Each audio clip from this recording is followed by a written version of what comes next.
What's up, card family? Today it's time for an episode of everyone's favorite show, KPs and LPs. Hey, it's been a minute since I've done one of these, a long time since I've done one of these, but I decided I'm going to bring it back. Unfortunately, I haven't bought very many LPs since my last video. I actually kind of quit buying them for the most part. I'll buy one or two here or there, but I think I've only added like three or four to my collection since in the last like 2 years. So, anyways, um, let's start it off. So, first off, I have this 1986 Fleer Baseball's Best, and this is a box bottom card. So Kirby wasn't in the regular 86 Baseball's Best sluggers set, but he was on the bottom of the display box. So I've been looking for this card for a while. I was finally able to get one, and this Bob Dylan record was given to me by a coworker of mine. I already have it, so I'm not sure what I'm going to do with this one. I'll have to find a home for it somewhere. But if you haven't checked out the new Bob Dylan biopic, it's called The Complete Unknown, and I saw it in theaters with my wife, and it's very good. So I highly recommend it. All the actors did their own singing and played their own instruments, learned how to play Bob Dylan songs and stuff. So it's pretty awesome. All right, up next, I have this 1990 Bandai coin. I'm not sure the exact story on these. Somebody will have to fill me in if you know. I don't know if they just sold them. You buy the coin in a package, or there's multiple coins, or what. But they're not super easy to find. They're usually go for a decent amount of money. But I was able to find this one for pretty cheap. And is it a card? Does it count? And I always count flat items, and this coin is also listed in trading card database, so it counts for me. And this record, so interesting story on this is Deliverance, just one of my favorite movies. It's just a great movie. But anyways, my wife and I went to a small little record store.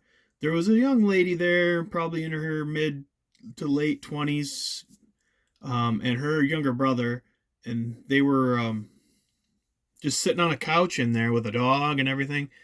And I looked through, and they had a lot of cool records. Most of them I already had most of the ones I would have normally picked up, I already had. But they had this one in like the $3 bin. So I went up and gave her a $20, and she didn't have change for a 20, which is crazy.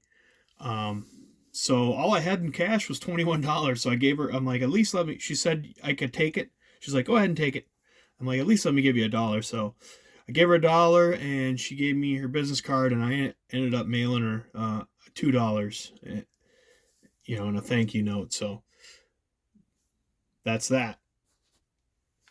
All right, so now we have an interesting one. This is a 1991 International Playing Cards. Now, there's also the U.S. Playing Cards version, which is pretty common. You see them a lot. I have a couple of them. But this one is different. It's got the same back, but it's just different. There it says International Playing Card Company, whereas there's the more common one says U.S. Playing Card Company. So the 91 International Playing Card, 4 of Diamonds. Boom, and the great Bob Seger behind it. It's one of the albums that I grew up listening to, that my parents listened to.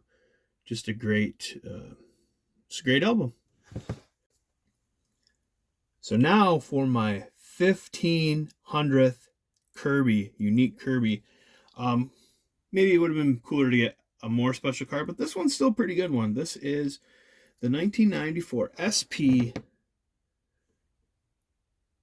Special Effects Red Spectre. You can see the cool hologram there, the die cut action there. It's a great looking card overall, and these ones were 1 in 75 packs was the odds, which is pretty good. It's not crazy, but it was a big set. I don't know how many cards were in there. 38 cards, so it wasn't easy to get your guy back then. So I was glad to pick this one up. Found a pretty good deal on it. And this Pulp Fiction soundtrack is actually the most recent record that I purchased. I haven't even broke the plastic open yet, which I will do soon and play it. But Pulp Fiction, great movie. It's got great music in it. Tarantino is always good at those needle drops, blending in the popular music with his movies. Not necessarily even popular music. Like some of the songs are kind of backtracks. Scorsese is the same thing. Those two guys are the master at freaking the needle drops. All right. The next one I have is a 1996 Pro Mag. And this is actually a magnet. So this would be like a refrigerator magnet or a locker magnet or whatever you wanted to do with it. Or put it in a top loader like a dumbass and use it as part of your collection. So, very cool card to get. Of course, Rainbow, Long Live Rock and Roll. Ronnie James Dio, one of my favorite all-time singers. So, great album. All right, the next card is one that I've had on my want list for a while, but for some reason just never pulled the trigger on it. And it's this 1996 Circa Boss. And I guess it's called a Boss because it's embossed, as you can see there. That's what the back looks like. So yeah, cool card. And we have the best of the band in the background. All right, here's another one that I don't know why I didn't have it, but I just didn't. And this is the 96 Topps Chrome Master of the Game. Now, there's a Topps version, Master of the Game, which is foil but not chrome. And then there's the refractor version of this card. And I had both of those. For some reason I didn't have the base version of this insert, Masters of the Game 96 Topps Chrome. Boom.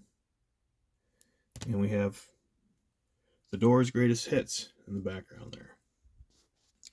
All right, now we get into some post-playing days cards. This one I think is just cool as hell.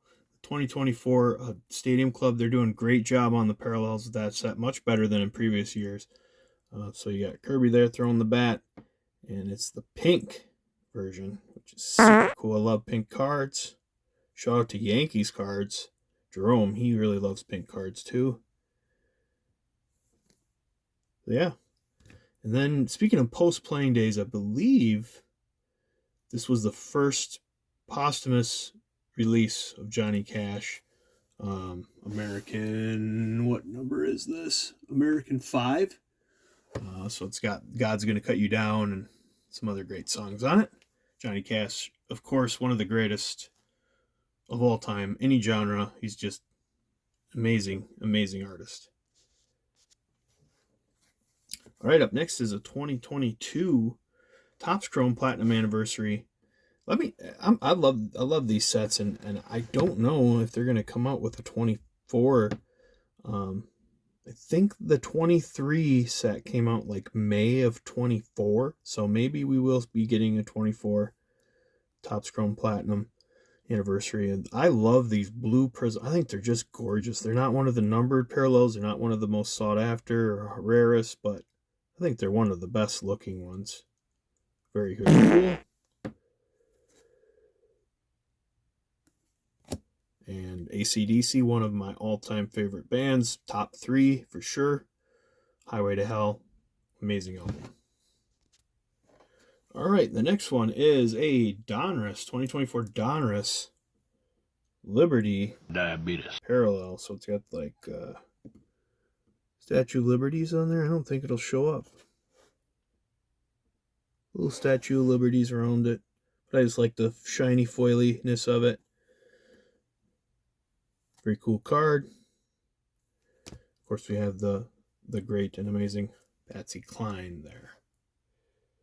All right, just a couple more. We have out of 2024 Prism, we have the Ruby Wave. Another gorgeous card. the back looks like. And accompanying it is Rob Zombie's Hellbilly Deluxe. I actually bought this at a record store in Duluth when we were on vacation, so very cool. All right, my last card, my last LP, my last KP, my last LP. We have a Ginter 2024 Ellen and Ginter Bat Relic. It's a little bit more specific than Topps usually is, but it's still not super specific. It says game used. It says memorabilia. It says this is a genuine Topps Ellen and Ginter Relic card that features memorabilia from Kirby Puckett. It doesn't say this is a bat piece used by Kirby Puckett, which I would like it to say. But it still sort of suggests that that's what this is. So, not sure. It's hard to know. I don't really trust Topps fanatics. I don't trust Panini. They're all lying assholes. They just want money. But, I don't know, there's a decent chance this is from a bat used by Kirby, so very cool addition to my PC. And we'll finish it off with another one of my all-time favorite bands, their top 3, Black Sabbath. We Sold Our Soul for Rock and Roll, which is a compilation album that they did. And that's it. So let me know what you think. Let me know what you think of the KPs, and let me know what you think of the LPs. On my previous KPs and LPs, I usually didn't say much, or sometimes I didn't say anything at all about the LPs, but I figured maybe it'd be better to talk a little bit about the LPs this time. So anyways, thanks for watching. I hope it wasn't too long. I hope you stayed until the very end. Let me know if you did, and we'll see you next time. Bye, guys.